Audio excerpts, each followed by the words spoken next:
분양권 잇따라 마피 거래, 안 그래도 싼데 10%를 현금으로 지급해준다고 거래를 해도 문제가 전혀 없습니다. 일단은 우리가 갈아타기를 하려면요,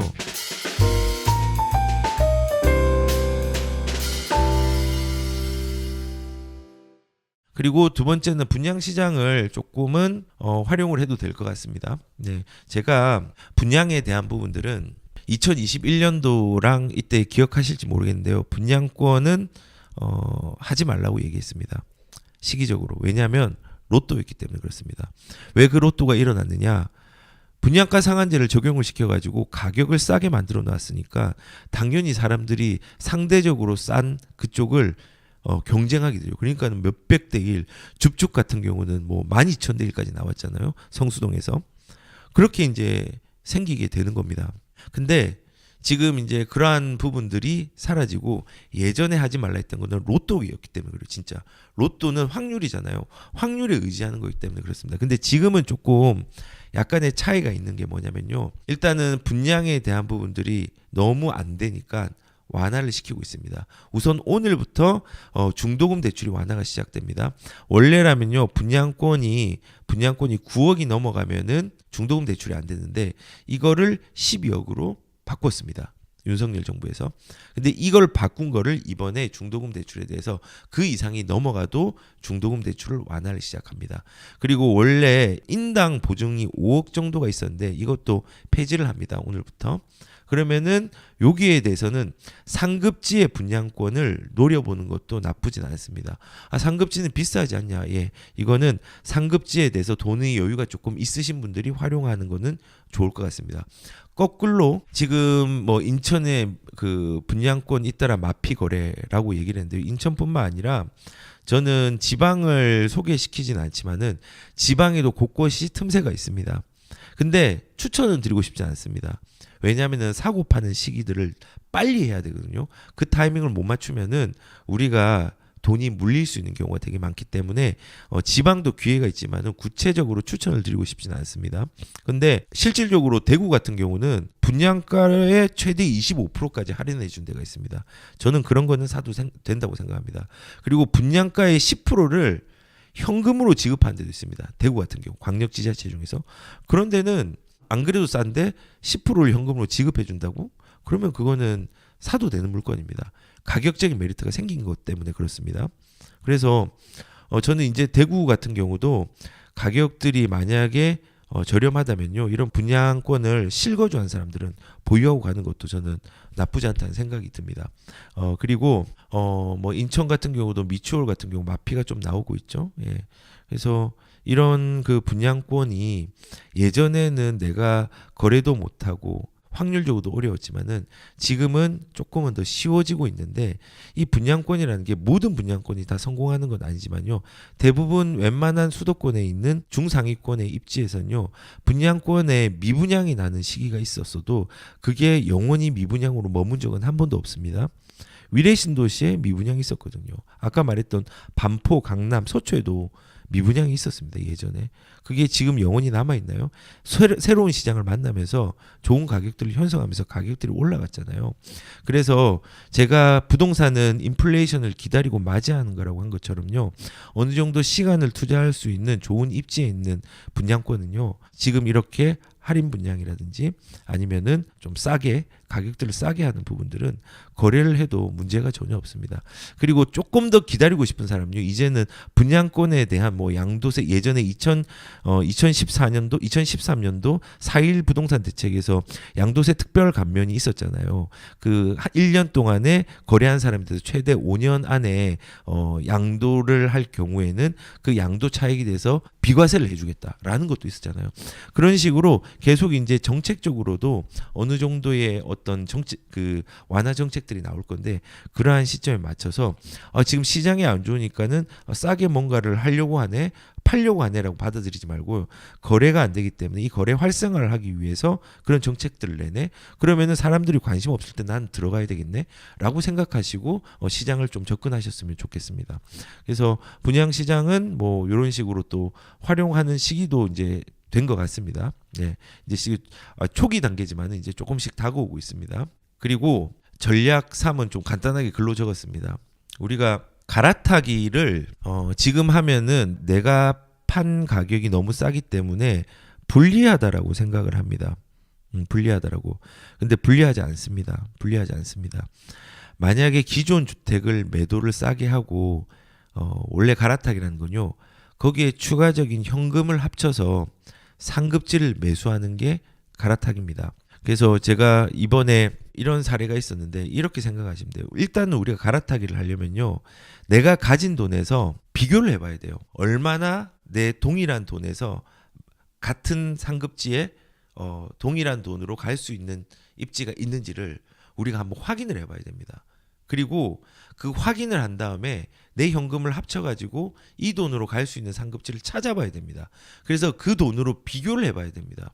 그래서 이번에 제가 토요일 날 이제 소수정예 강의를 하면서 이제 우리가 비밀을 지키기로 했죠. 서로의 그걸 깠으니까는 구체적으로 얘기를 하지 않겠지만은 어떤 분이 현금을 가지고 있는 거랑 자기 집을 팔면요.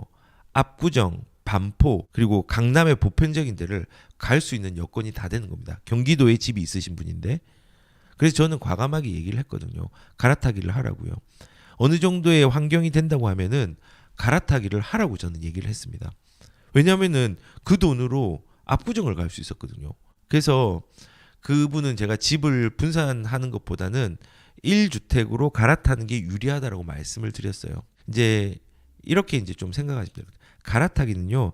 내가 가진 걸 팔아가지고 그걸 그대로 가져가는 게 아니라 거기에 플러스 현금이라든지 또 플러스 알파 대출의 레버리지를 활용해가지고 가는 거예요. 이분은 대출도 없었어요. 대출도 하나도 없었어요. 그러니까는 상급지로 갈아탄 게 맞죠. 이렇게 갈아타기는 지금도 좋은 입지는요 비싸더라도 유리합니다. 거꾸로 너무 이거 돈 많은 사람들이 얘기 아니냐라고 이제 생각을 할 수 있지만요. 또 다른 사례가 어떤 이제 구독자죠. 어떤 분이 이제 6억짜리 주택을 팔려고 고민을 하고 있었습니다. 작년부터 내놨는데 안 팔리다가 저한테 연락이 온 겁니다. 이제 제 지인이죠. 제 지인이면서 구독자인데 연락이 와가지고 지금 6억에 판다고 하는데 오늘 저녁까지 얘기해 주기로 했다. 어떻게 해야 되냐. 그래서 제가 그 전에도 서로 연락을 했었거든요. 연락을 해서 무슨 말 했냐면요. 지금 집을 내놨으면은 앞으로 어디 갈지를 지금 같이 찾아보자 해서 몇 군데를 찾았어요. 찾아놓은 상태에서 어떤 사람이 이 집을 사겠다라고 연락이 온 거예요. 연락이 와가지고 제가 전화를 받자마자 일단은 내일로 계약을 미루고 집을 산다고 하는 매수자한테 그 6억의 가격을 그대로 유지하는 조건으로 내일까지 하고 당장 지금 가가지고 우리가 산 물건들 가격대에서 7억 정도의 가격에서 집을 사라고 얘기를 했어요. 계약을 하라고. 다행히 몇 개 비교하다가 계약을 해버렸거든요. 그리고 우리 기존의 주택들을 매도를 했습니다. 갈아타기를 한 거죠. 다만 거기에는 빚을 조금 졌습니다. 1억이라는 돈. 근데 공무원이 있기 때문에 공무원으로 안정적으로 대출을 받을 수 있고 안정적으로 끌고 갈 수 있는 관리 능력이 되어서 갈아타기를 하라고 한 거죠. 그래서 상급지로 이제 갈아타기를 했습니다. 그분도 작은 돈으로. 그래서 전 말씀을 드리고 싶은 건 뭐냐면요. 지금 갈아타기 할 수 있습니다. 근데 욕심을 버려야 됩니다. 우리 집에 대한 가격들을 너무 비싸게 받으려고 하면요. 더 좋은 지역에 싼 가격으로 갈 수 있는 기회가 박탈이 됩니다.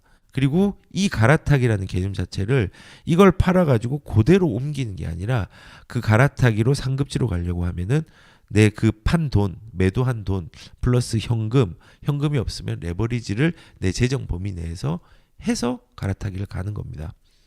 그러면 이제 이 갈아타기에 대해서는 뭐 이제 은퇴자는 하면 좀 위험하겠죠. 현금 흐름이 없는 사람은 현금 흐름이 있는 사람이 그렇게 하는 겁니다. 그래서 저는 이런 그 상급지 갈아타기 아직까지 조금 유효하다고 생각이 들고요. 특히 이제 분양권, 제가 다시 정리를 하면 분양권에 대한 부분들, 그다음에 물량을 활용하는 부분들, 그다음에 상급지를 갈아타는 거 아직까지도 유효하다고 했고요. 그리고 저는 지금 같은 시기에 또 그것도 확인을 하면서 가셨으면 좋겠어요. 입지의 본질들을 좀 구체적으로 잘 파악하면서 투자처를 좀 확인을 해봤으면 좋을 것 같아요. 예를 들어서 재개발이라든지 뭐 재건축이라든지 이제 뭐 리모델링 지금 인기가 없지만요. 저는 그 리모델링이 어느 정도 7부선, 8부선을 넘은 거는 분명히 성공할 거라고 생각을 하고, 그리고 문제는 8부선이 넘어도 생깁니다. 생기지만은 신축으로 변화가 될 수 있는 물건들을 잘 활용해 보셨으면 좋겠습니다. 그리고 정책적으로 재정을 쏟아붓고 용역을 하는 데는요, 유심히 봐야 됩니다. 일기 신도시 이런 데 유심히 봐야 됩니다. 일기 신도시 중에서도 가장 진보하는 지역은 일산입니다. 그리고 가장 상급지는 분당입니다. 그리고 적당히 이제 좋은 데가 이제 평촌입니다. 그리고 용적률이 조금 아쉬운 데가, 제일 아쉬운 데가 부천이고요. 그다음 조금 좋은 데가 이제 군포 정도 됩니다. 그래서 그렇게 이제 뭐 이런 정책에 대한 흐름이라든지 아니면은 재건축은 어떤 게 좋은가? 신도시 같은 경우는 용적률이 지금 신도시에서 160 정도 되는데 꽤 있거든요. 일산 같은 데는요. 160, 180, 3종 일반 주거지역에. 그런데 한번 유심히 보시면 좋아요. 그리고 분당 같은 경우도 용적률이 150 미만인 아파트가 3종인 데가 있단 말이에요. 150 전으로도 있고. 그런데 유심히 보는 게 좋죠.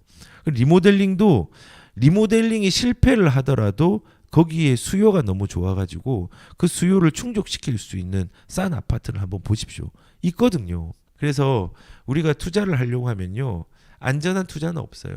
안전하다라는 건요, 리스크를 전혀 가지지 않는다는 건데, 리스크가 없는 투자가 아무것도 없습니다. 안전한 투자는 돈을 못 봅니다. 하지만은 우리는 그러면 리스크를 안고 가야 되냐?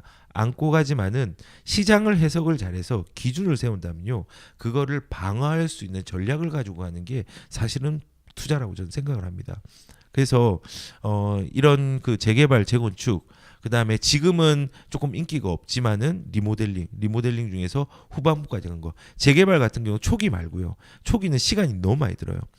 저는 사실은 2주 때, 지금 같은 시기는 2주 때를 활용하는 거 되게 좋다고 생각합니다. 관리처분 인가가 끝났다든지 2주가 맞물린 시점에 있는 재개발 같은 경우 나쁘지 않고, 재건축 같은 경우는 조금 초기라도 생애 주기가 젊다고 하면은 진입하는 것도 저는 나쁘지 않다 생각합니다. 그리고 입지가 좋은데 가격이 떨어진 곳은 선점하면 기회는 반드시 옵니다. 그 기회가 맞이하는 시기가 규제 완화와 금리가 교집합이 되는 거. 특히 그 규제 완화 중에서 취득세가 완화되는 시점들은 거래량들이 분명히 늘 거라고 생각합니다. 그리고 금리가 떨어진다는 거는 돈이 풀리는 속도가 빨라진다는 겁니다. 예, 그런 것들이 다 결합이 되면은 가격에 대해서는 또 인플레이션을 맞이하게 됩니다. 그렇기 때문에 입지가 좋은데 가격이 떨어진 곳은 선점하면은 기회가 반드시 올 수 있습니다. 마지막으로 좀 말씀을 드리겠습니다. 우리가 이제 전쟁을 치르고 있습니다. 근데 그 전쟁에서 수많은 전투가 있지만요, 한 번의 전투가 졌다고 해서 내가 전쟁에 진 게 아니기 때문에 그 전쟁이 졌다고 오해하지 않고 포기하지 않고 갔으면 좋겠습니다. 예. 그리고 우리가 놓여 있는 이 어려움들을 방관하지 않으셨으면 좋겠습니다. 방관하면은 희망에서 더 멀어질 수 있습니다. 포기하지 않으셨으면 좋겠습니다. 포기하면은 내 은퇴의 행복에서 더 멀어질 수 있습니다. 우리는 인간은 늙고 병들고 죽기 때문에 그 죽기 이전까지 우리가 노동을 할 수 있는 한계가 있습니다. 그 한계를 극복하기 위해서는요, 자산의 규모가 클수록 우리가 나중에 노후 때 우리가 누릴 수 있는 어떤 기회와 어떤 그 삶의 질들은 더 커질 거라고 생각합니다. 그때를 좀 준비하면서 우리가 자산 시장을 좀 바라봤으면 좋겠고요. 그리고 저는 은퇴자들한테는 무조건 부동산을 사라고 얘기하지 않습니다. 왜냐하면 그걸 관리도 할 수 있어야 되고, 은퇴자들은 자기의 품위를 유지하기 위한 돈도 필요합니다. 그때는 현금과 부동산의 균형을 맞추는 게 굉장히 중요합니다. 그래서 무조건 부동산이 좋다 이게 아니라요, 부동산을 가지고 있으면요 적어도 안전하답니다. 위기는 있지만. 그렇기 때문에 시장을 긍정하시고 노후를 대비하시고, 그리고 젊다고 내 전성기가 있다고 이 전성기가 영원할 것이라고 생각하지 마시고 시장을 좀 잘 지켜봤으면 좋겠습니다.